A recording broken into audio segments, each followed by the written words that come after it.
Hello, this is Muse, and it's a different one. But before I go further, I want to share that the Muses are those delighted by art who make communities better by urging and applauding art of all kinds. The 8 Muses were the goddesses of sciences and the arts. So that's what music, Muse is usually. But this time it's a little different.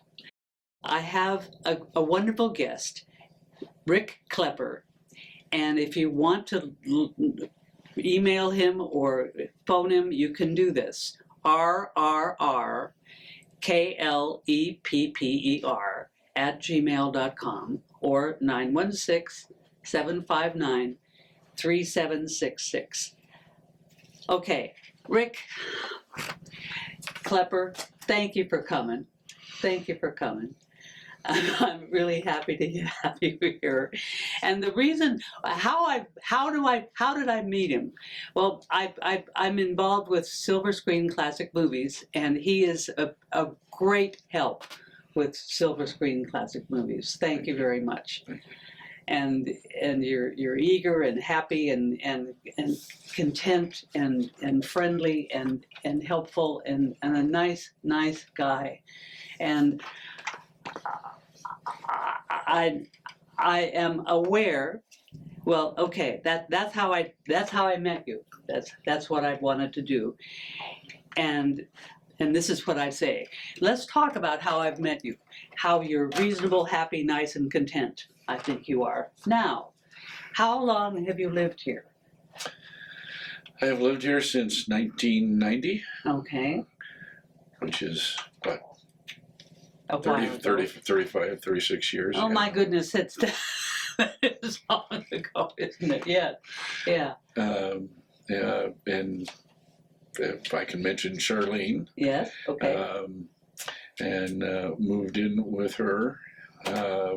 I grew up in San Jose, and through various travels, got to the Newcastle area in 1990, and have been here ever since, and just completely enjoy this area. Why?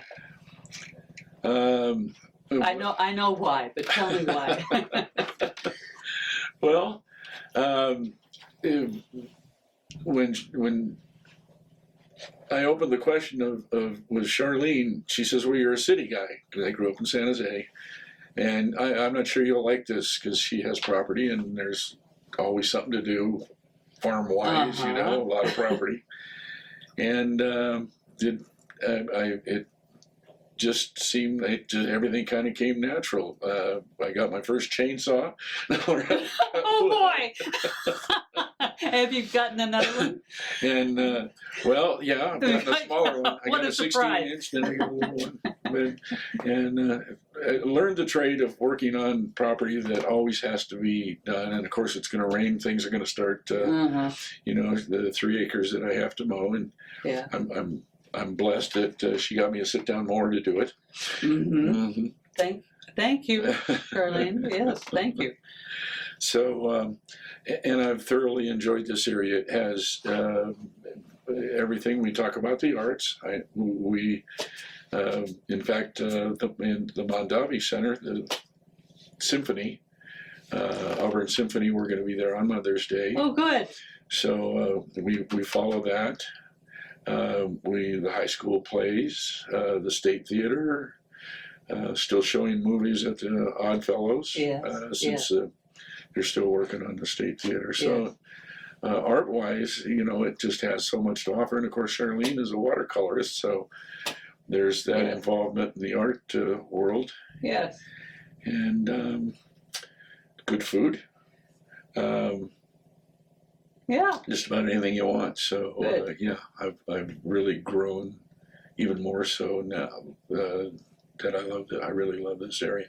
Good. Not to mention the people that I meet. Like me. Exactly. Well, that's nice. It's that's just nice. Wonderful to know you over the years. Thank you. Thank you. Yeah. And And Don. Pardon? And my husband, Don. Yes.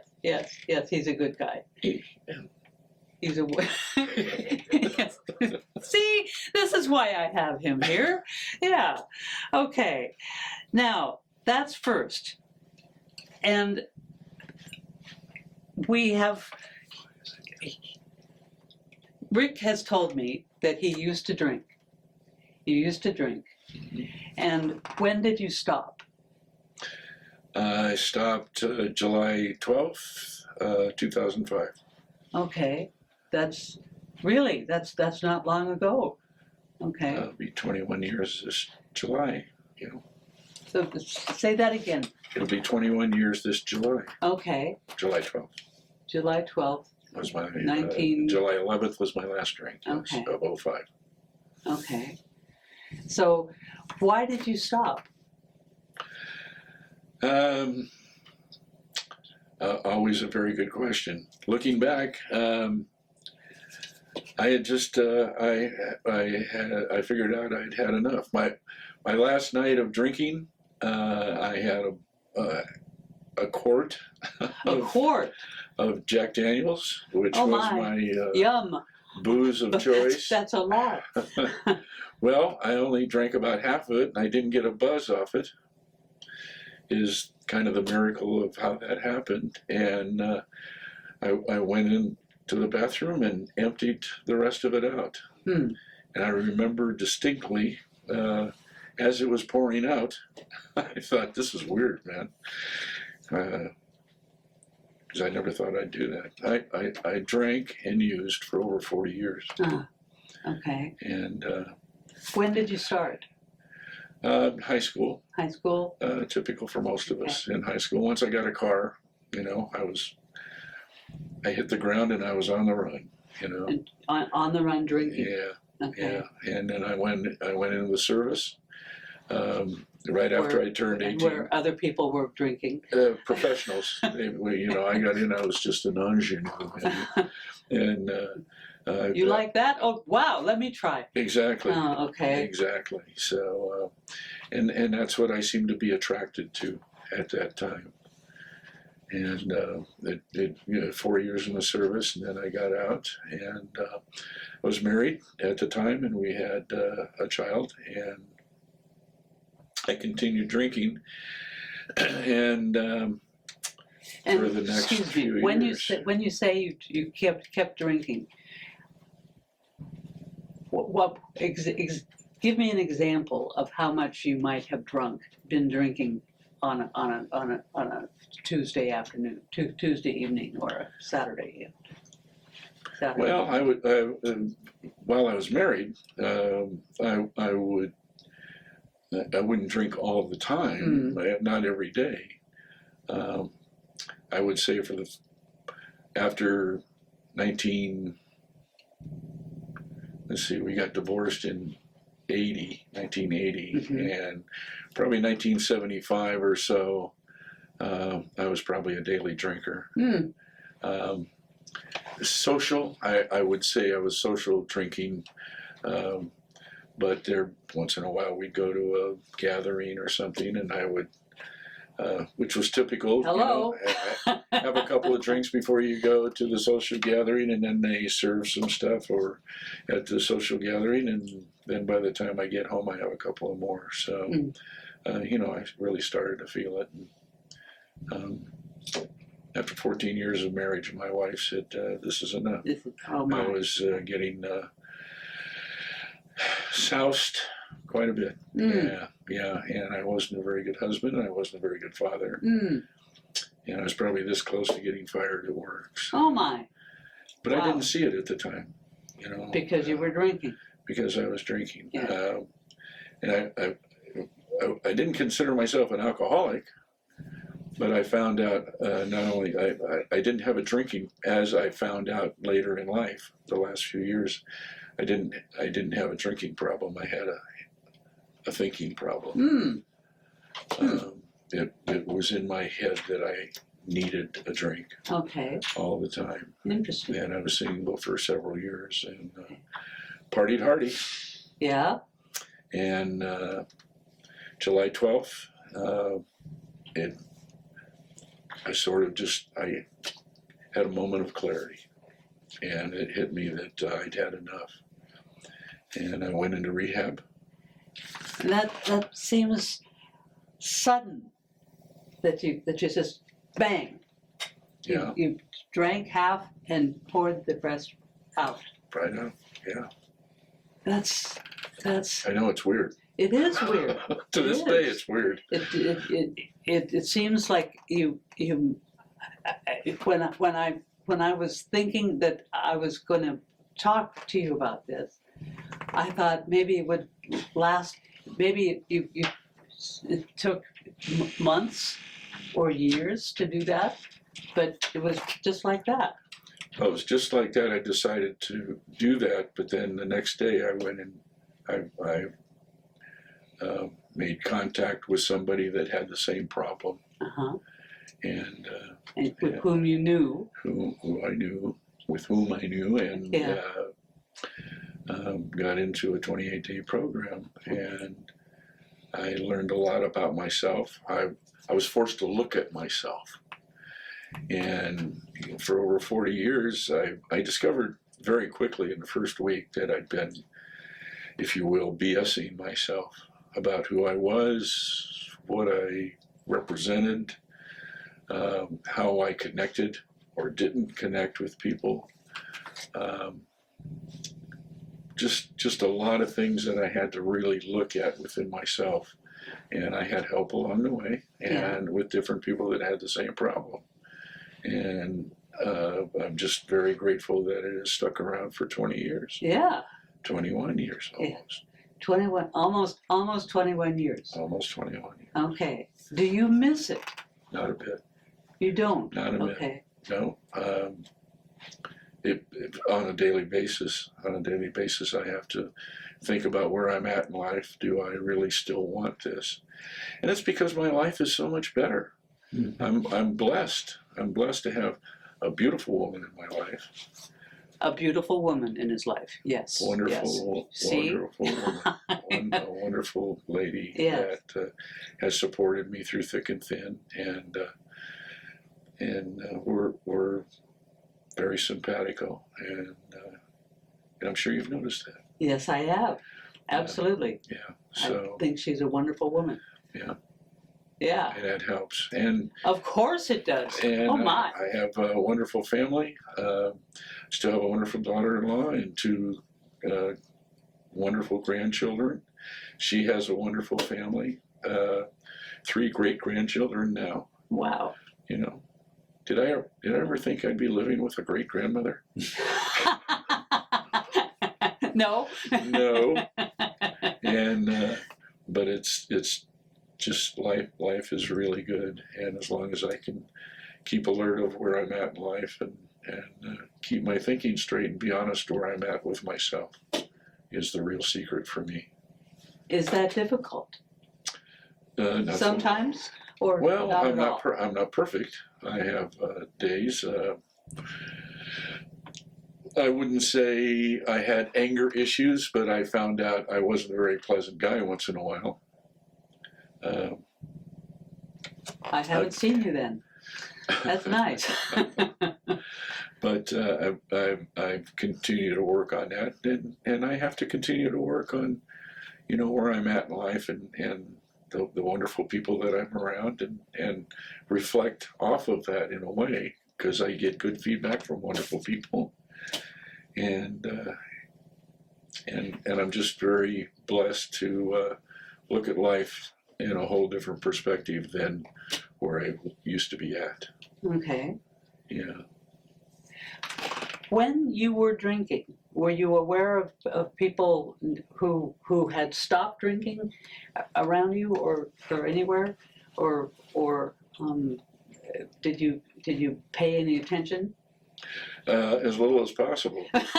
Okay. As little as possible. I was a barfly for a number of years, mm-hmm.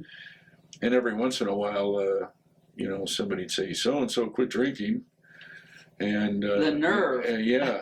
That's how you felt. Yeah. And you look around, oh yeah, he's not around anymore. Mm-hmm. What a quitter. Uh-huh. oh, you'd have all these snide remarks because you're just not, as we used to say, hip to the jive. You know, you got to be in the bar. You think you're having fun until I found out that I really wasn't. But it was all fun and games at the time until it isn't. You know. Until you stopped. Until I stopped. Yeah, okay. And had to reflect and had to look back at where different phases of my life. Yeah, indeed. And you are feeling different. I'm assuming you were, when you were drinking you felt one way, and now when you're not drinking, drinking, do you feel different? Just about life, my whole perspective of myself and life has changed. I don't feel, you mean perhaps physically different? Anyway. Any kind of different. Anyway. Just physically or mentally or what? I don't really feel different. I just have a different outlook on life. And that was different than where I was at before. Because I was selfish. I was thinking of myself. It was all based, the world revolved around me. And it doesn't anymore. Just this morning, a dear friend who's handicapped ran into some trouble on just going to the dentist. And I had to rush and pick her up and take her to the dentist, and then go pick her up this morning. And I was looking at the clock. Am I going to have to text you and say I'm going to be a little bit late? And then I had a little bit of car trouble. Oh my! But you got here. Yeah, I didn't go berserk. I didn't go bananas, and otherwise you might have. Oh yeah. Wow. Oh yeah. Anxiety. You get to a point where you feel like you're painted in a corner and you don't know which way to turn. And so let's drink. So, yeah. That was my solution. That was my solution to most things. And this morning I handled it with aplomb. Yes, you did. And you still are. And as usual, things just turned out the way they're supposed to. And here I am. And the only real problem this morning was I started at the front and had to walk a little bit. Oh well. I found my way. Yes, you did. Okay, we're far in the back. Okay. You did receive help with not drinking. Do you still have help? I am around people who have the same problem. Okay. Yeah.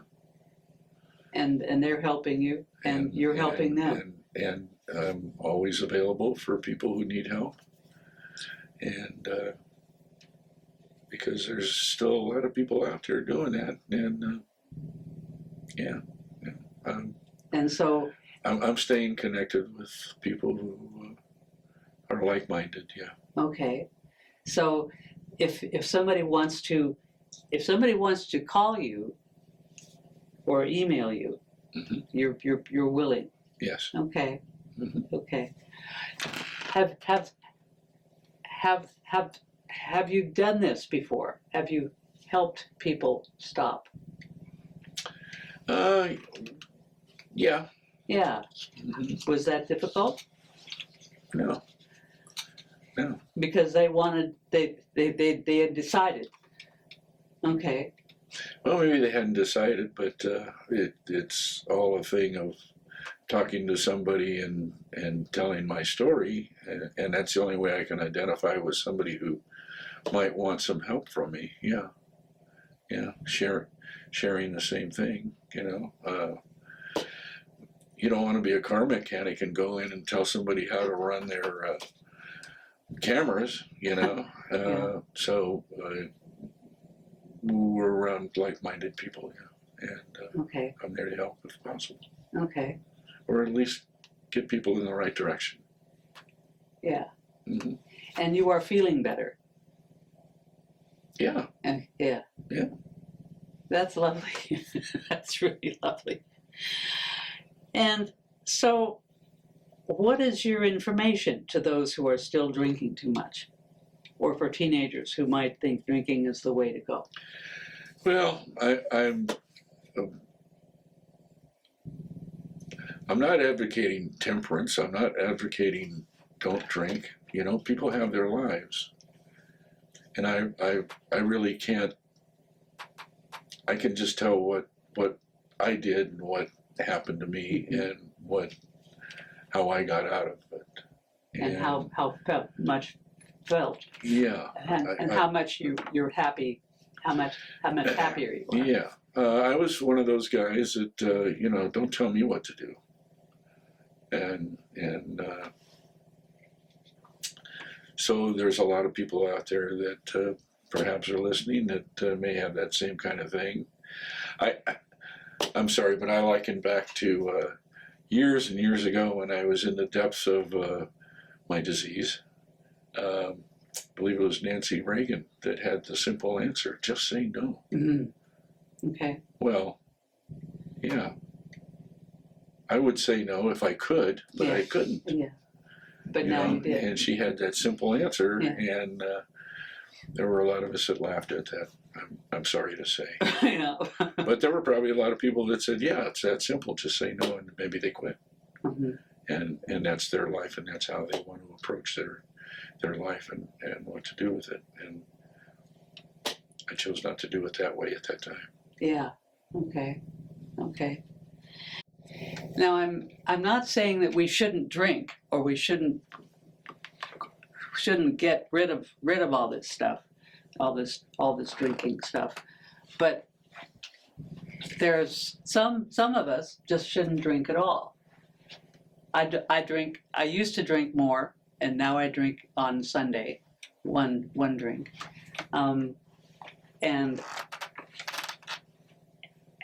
I wish I could more, but I don't, because I'm at an age where I shouldn't drink much, and it's fine not to, and it's fine to. But I'm happier, I think, not drinking, but I think about it. And do you think about it? No? Okay. No, not really. Okay. To be a little honest, I used to smoke certain products too. Uh-huh. And for a while, my first couple of years, I used to think about it once in a while. Would I say I missed it? Perhaps. Forget it, but Yeah. yeah. And, My mother never stopped. She got up at about 70, 72 or something like that. Mm-hmm. And we tried to stop her, but she didn't. I fully understand that. Yeah. It's tough to do like an intervention and that sort of thing. Yeah. There again, you can't tell me what to do. Yeah. Yeah. Okay. I hear you. Okay. When you do you talk to people? Do you go and have meetings with others? Not necessarily who are not drinking anymore, but do you do that? I have been known to have conversations with people. Yes. Oh, good. And do they listen or do they laugh? Well, they don't laugh. if you try and keep things light, you know, you don't want to get heavy right off the bat. Yeah. You know, you just tell your story and you ease into whatever way it goes. I'm sorry. Yeah. I think that's good enough. Okay. Yeah.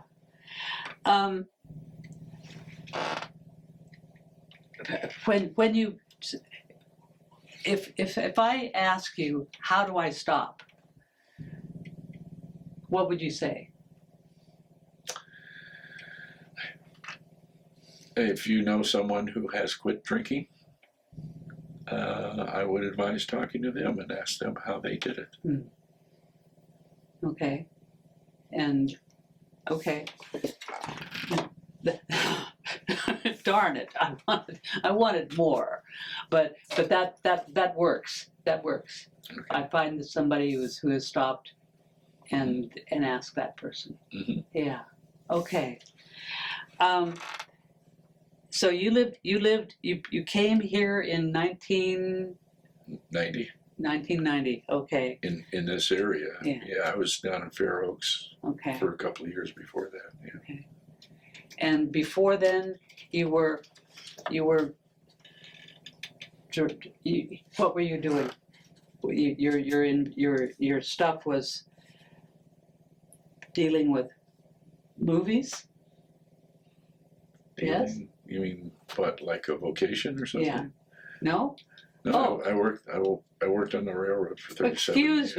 Excuse me, I'm sorry. Did you enjoy the work, that? Yes. Oh. Yeah. I hired on as soon as I got out of the service, and was with them Went for all over the place? 37 and a half years. Wow. Railroad construction. We worked from El Centro in Southern California to Klamath Falls in Oregon, and Wow. over to Sparks. We traveled all over. Yeah. And Thank you. that certainly helped my drinking too, because we spent a lot of time in motels. Okay. Yeah. And I was kind of an isolated drinker at the time. Yeah. Well, I was an isolated drinker. We'd be gone for 8 days and home for 6. Mm-hmm. Called them compressed halves. Okay. And so we were out of town a lot. All right. And I was in my hotel room. Drinking. Okay. Yep. And now you don't. And now I don't. Now you haven't stopped. You've stopped a long time ago. That's great. I'm proud of you. Proud for you. Thank you. Thank you. I certainly like myself better too. That's wonderful, and that's something to learn about. I appreciate that. Rick Klepper, thank you very much for joining us. So we're at the end? Yes, we are. Okay. If you want to talk to somebody that maybe is like-minded, go to the head of the alphabet. The alphabet? Go to the head of the alphabet. That's Okay. all I'm going to say. Okay. All right. Okay. Thank you very much, Rick, and I will see you later.